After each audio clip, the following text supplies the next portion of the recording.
नमस्कार, मैं आस्था झा आप सभी का स्वागत करती हूँ हेलो बिहार न्यूज़ पर। आइए नजर डालते हैं आज की सुर्खियों पर।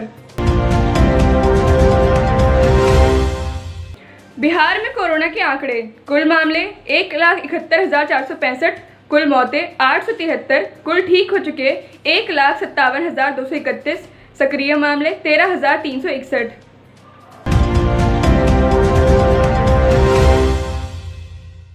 बांका और इसके दक्षिणी हिस्से में अच्छी बारिश से मंगलवार दोपहर बाद चांदा नदी में पानी बढ़ गया है। पानी के दबाव से एक दिन पहले ही बांका शहर में बना डायवर्जन मंगलवार की शाम को कटाव का शिकार हो गया।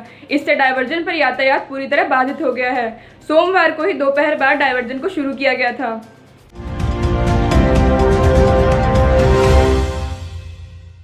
लालू राबड़ी जी के बड़े पुत्र तेज प्रताप यादव जी ने हसनपुर से चुनाव लड़ने की ठानी है। वहां से पत्नी ऐश्वर्या राय जी के चुनाव लड़ने की संभावनाओं के बाद तेज प्रताप यादव जी ने क्षेत्र में अपनी सक्रियता बढ़ा दी है।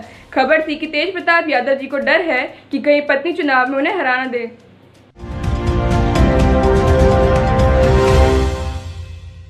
उप मुख्यमंत्री सुशील कुमार मोदी जी ने कहा है कि 2005 के पहले बिहार के हालात अफ्रीकी देशों से भी खराब थे। लोग बिहारी कहलाने में शर्म महसूस करते थे। बिहार को बड़ी मुश्किल से उस अंधेरी सुरंग से निकालकर यहाँ तक लाया गया है। प्रधानमंत्री मोदी जी जिस तरह से बिहार की मदद कर रहे हैं, वैसे में अब बिहार का विकास कभी नहीं रुकेगा। मुख्यमंत्री नीतीश कुमार जी ने मंगलवार को पटना मेट्रो का कार्यारंभ किया। इस क्रम में राजधानी के कंकड़बाग स्थित मलाही पकड़ी से बैरिया में नवनिर्मित पाटलिपुत्र अंतर्राज्य बस टर्मिनल जाने वाले स्ट्रेच पर काम शुरू हुआ। मुख्यमंत्री ने कहा कि अगले 5 वर्षों में पटना मेट्रो के दोनों खंड का काम पूरा हो जाएगा।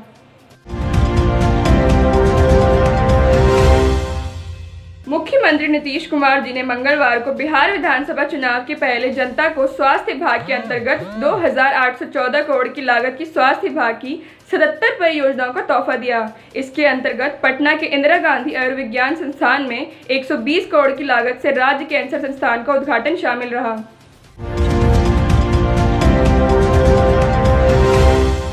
मुख्यमंत्री नीतीश कुमार जी ने मंगलवार को वीडियो कॉन्फ्रेंसिंग के माध्यम से कई महकमों की 200 योजनाओं के शिलान्यास व उद्घाटन किया। उन्होंने कहा, काम को जनता नहीं भूलती है।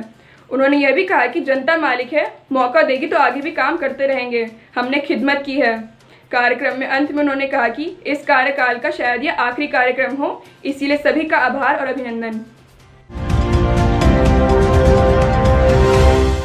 भारत चीन के बीच तनातनी के कारण बिहार के BSNL के उपभोक्ताओं को 4G नेटवर्क पाने के लिए लंबा इंतजार करना पड़ेगा। दरअसल बिहार में 4G नेटवर्क के विस्तार के लिए जिस कंपनी को ठेका दिया गया था, वह चीन की JDET कंपनी थी। पिछले दिनों भारत चीन के बीच गलवान घाटी में झड़प हुई तो चीनी कंपनी को काली सूची में डाल टेंडर रद्द कर दिया गया था। अब नए सिरे से टेंडर निकलेगा, इस कारण इसमें साल भर का वक्त लगेगा।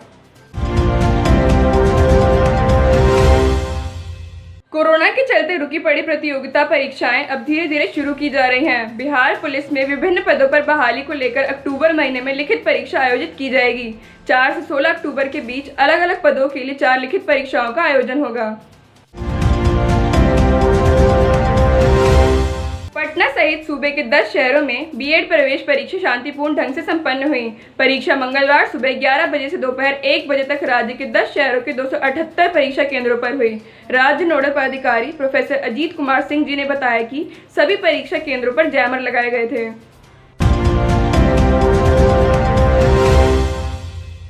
राज्यसभा में विपक्षी सांसदों द्वारा सदन में किए गए व्यवहार के खिलाफ उपसभापति हरिवंश जी 24 घंटों के लिए मंगलवार से उपवास पर हैं। इसकी जानकारी उन्होंने राज्यसभा के सभापति M वेंकैया नायडू जी को पत्र लिखकर दी है।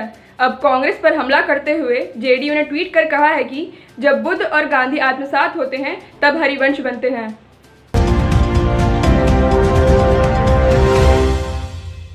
राजद और वाम दलों के बीच सीटों की खींचतान शुरू हो गई है। वाम दल सीट आवंटन का खुलासा चाहते हैं, वहीं राजद अभी मुट्ठी खोलने के लिए तैयार नहीं है। इस मामले में पूरी सतर्कता बरत रहा है। दरअसल वाम दलों के लिए राजद ने जितनी सीटों की अपेक्षा कर रखी है, उतनी सीटें तो अकेला भाकपा माने मांग रही है। पार्टी सूत्रों के मुताबिक ऐसी परिस्थिति में राजद सुप्रीमो ने खुद सीटों की कमान संभाल ली है।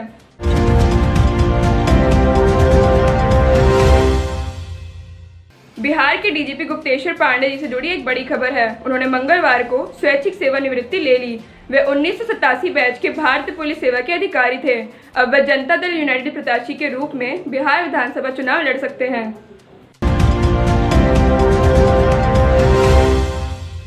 बिहार में आपदा प्रबंधन विभाग ने भारी बारिश की चेतावनी के मद्देनजर जिलाधिकारियों को अलर्ट किया है। मंगलवार को विभाग के प्रधान सचिव प्रत्यय अमृत जी और जल संसाधन सचिव संजीव हंस जी ने जिलाधिकारियों के साथ वीडियो कॉन्फ्रेंसिंग कर आवश्यक कार्रवाई सुनिश्चित करने को कहा। जानकारी के अनुसार मौसम विभाग ने 23 से 27 सितंबर के बीच राज्य में मध्यम से लेकर भारी बारिश की चेतावनी दी है।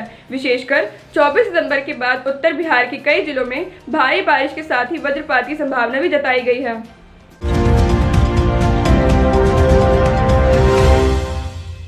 बेरोजगारों को रोजगार के अवसर मुहैया कराने के लिए बिहार का अपना रोजगार पोर्टल बना है। श्रम संसाधन विभाग द्वारा यह राज्य स्तरीय नियोजन पोर्टल तैयार कराया गया है। इस पोर्टल पर राज्य के साथ साथ देश और विदेशों में उपलब्ध रोजगार के अवसरों का भी समेकित ब्यौरा उपलब्ध होगा। विभाग इस पोर्टल से बड़ी कंपनियों को भी जोड़ने की योजना पर काम कर रहा है। इसी के साथ मैं आस्था झा आप सभी से विदा लेती हूँ। कल फिर मुलाकात होगी कुछ नई खबरों के साथ। तब तक के लिए अपना और अपने परिवार का बहुत ख्याल रखें।